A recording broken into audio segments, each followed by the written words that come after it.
সংসদে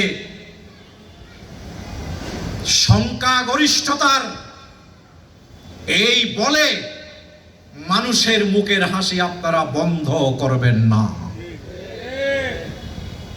মানুষ যেই স্বস্তির নিঃশ্বাস ফেলা শুরু করেছিল,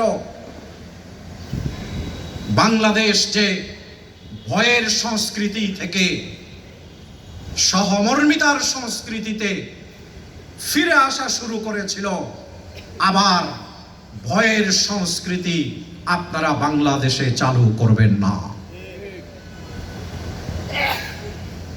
গণভোট অধ্যাদেশ